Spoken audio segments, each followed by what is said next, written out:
Welcome to A2Council Update, a recap of the Ann Arbor City Council meeting on June 20th, 2023. My name is Elizabeth Nelson, and I served on Ann Arbor City Council from 2018 to 2022. I understand the inner workings of our local government, and I believe that you should too. This is the voting chart for the council meeting on June 20th, 2023. Councilmember Lynn Song and Councilmember Chris Watson were absent. All but 2 items were approved unanimously. You can find this voting chart and more information about this meeting at A2Council.com. Like and subscribe if you'd like to see more content like this. This week's City Council meeting included 5 public hearings. After introductory remarks, public comments, public hearings, and staff explanation, Council discussed agenda items for a little over an hour. 26 people signed up in advance to offer public comments. The consent agenda included 30 items and expenditures of over $8 million.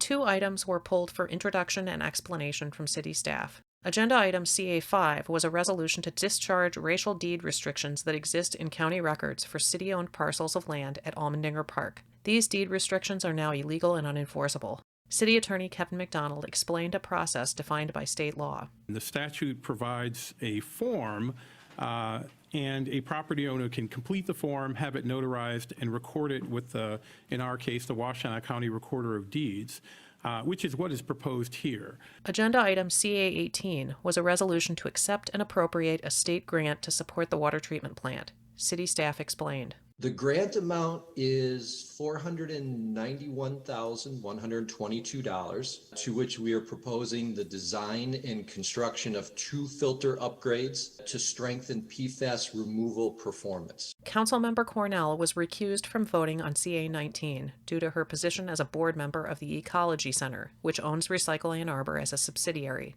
The whole of the consent agenda, including these items, was approved unanimously. Council then unanimously approved an ordinance amendment to allow impounded bicycles to be donated to a local nonprofit. Without discussion, Council repealed an ordinance requiring landlords to provide local voting information to tenants. Councilmember Redina voted in opposition but made no comment. Council then considered an ordinance amendment that will prohibit the sale of bred dogs, cats, rabbits, ferrets, long-lived birds, and large reptiles in pet stores.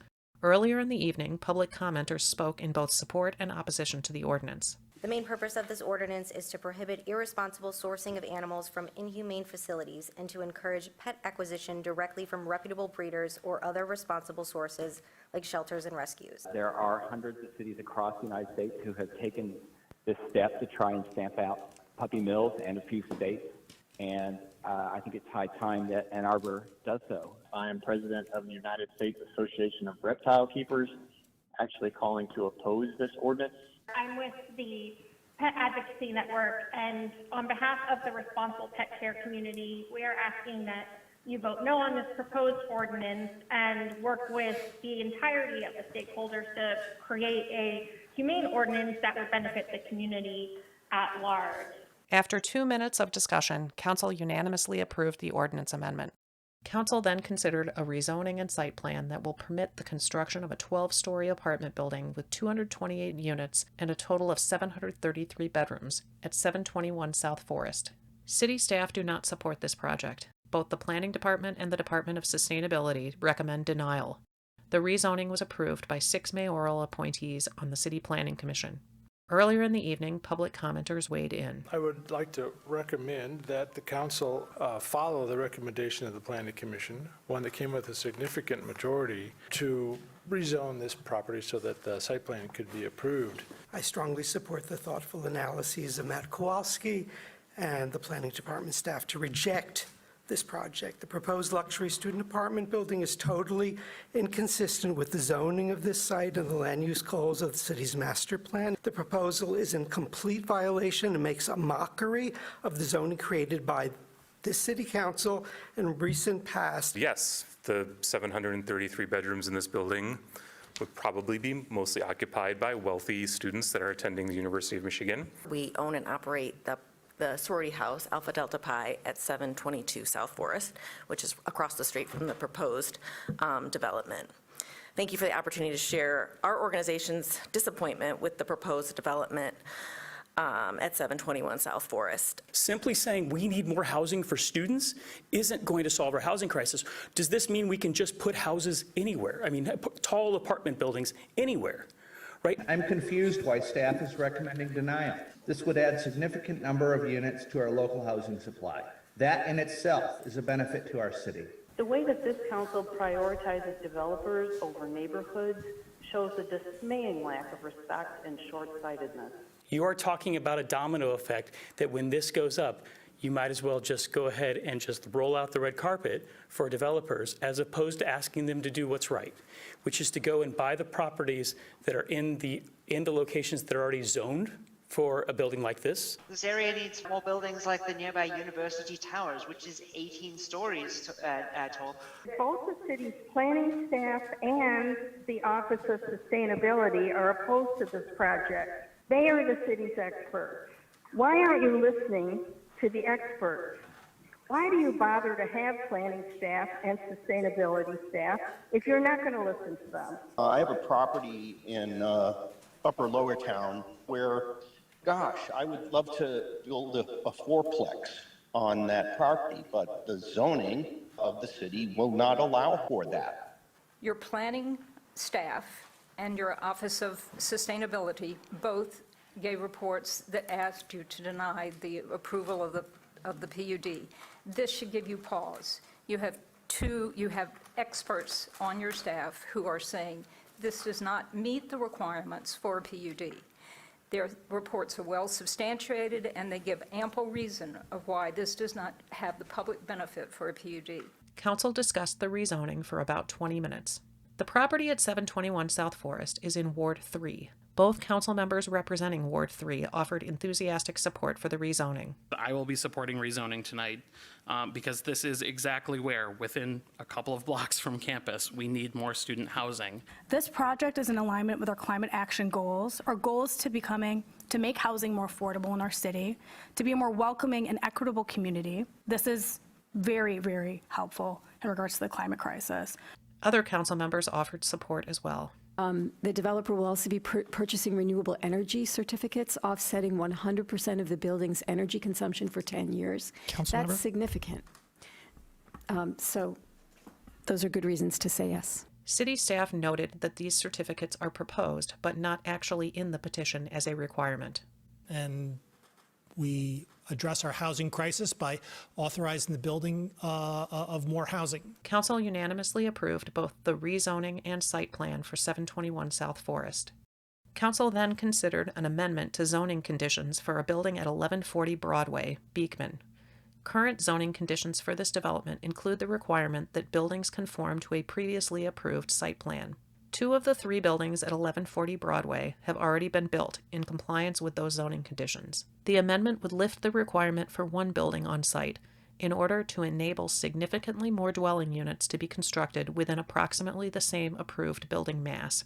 Earlier in the meeting, 1 public commenter offered support. There's no reason to say no to 200 additional homes, especially since it's coming with almost no parking. The original site plan proposed to build 80 condos for home ownership. The developer now proposes to build 196 rental units. City staff explained. We know that the developer offered the planned condominium units in this building B for pre-sale for some period of time, but did not get enough potential owners to meet their own criteria and chose to change from an ownership format to a rental format. The transportation team has recommended denial of the project as the applicant didn't provide the multimodal traffic analysis of the project, instead relying on the vehicular traffic analysis model from the original site plan. But the planning team is recommending approval of the site plan regardless. The amendment to conditional zoning was approved unanimously at first reading. At a future meeting, it will be the subject of a public hearing and a vote for final approval at second reading. Council then considered an ordinance amendment that will prohibit police from conducting traffic stops for reasons such as a cracked windshield or loud exhaust. Earlier in the evening, multiple public commenters spoke in favor of the change. Overall, the antiquated processes by which police are allowed to stop motorists do not keep us safer. I'm an African-American woman who has lived for 72 years in this black body. I'm asking for racial justice. I'm asking for economic justice. I ask you all to support this ordinance. Thank you. My name is Alicia Dyer. I served in law enforcement for many years, so I'll be speaking from that perspective about the traffic stop ordinance. For law enforcement, when we pull someone over, that can be a dangerous interaction, and so we should minimize those interactions whenever possible. We should make them for safety reasons, but we should not be making them because of a registration sticker that got put in the wrong spot, or an air freshener, or a crack in the windshield. Black motorists are being stopped and searched in Ann Arbor more frequently than white residents. It makes it unsafe for me, a black resident who is male, to drive in our city. Council made statements in support of the ordinance for about 20 minutes. Black people are disproportionately more likely to be stopped, searched, arrested, and tragically, fatally shot by the police. These statistics stem from the historical context of policing, which has been about control, especially over Black and brown communities. And prohibiting low-level secondary traffic stops, we take one step closer to making our city a place where all residents can live without fear and with dignity. The ordinance amendment was approved unanimously at first reading. At a future meeting, it will be the subject of a public hearing and final approval at second reading.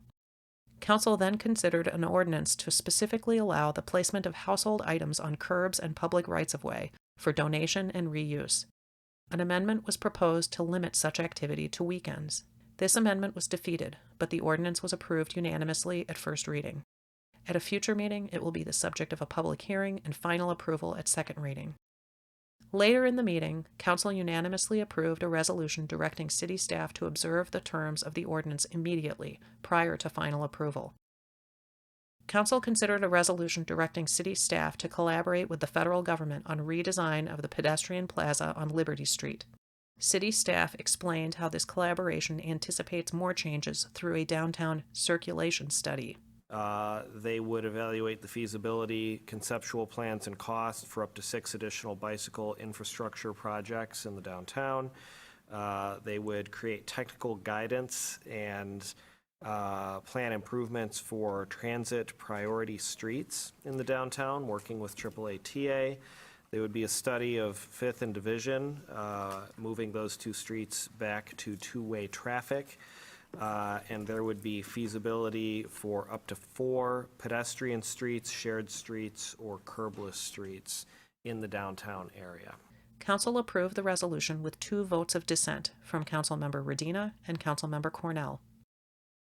Council unanimously approved a resolution directing the collection of demographic data from entities that bid on, contract with, and provide services for the city. Without discussion, Council unanimously approved 2 items: a budget amendment to correct a clerical error, and a resolution directing city attorneys to negotiate a utility easement at the western end of South Boulevard and Kohler Street for a sewage lift station. Council then unanimously approved a resolution directing the city administrator to issue a request for proposals in order to move forward with an unarmed crisis response program.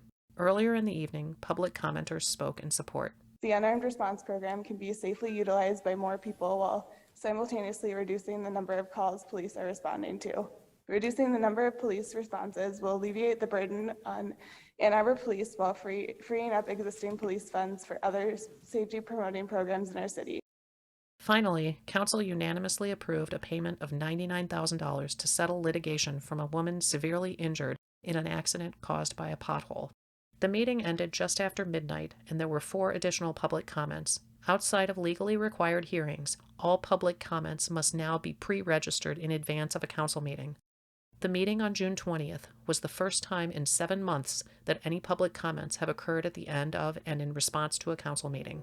For more details about this meeting, visit A2Council.com. Welcome to this week's A2Council Moment of Zen.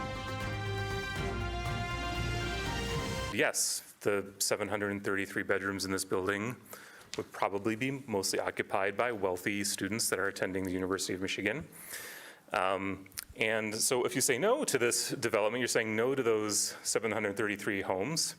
Where will those 733 wealthy students go?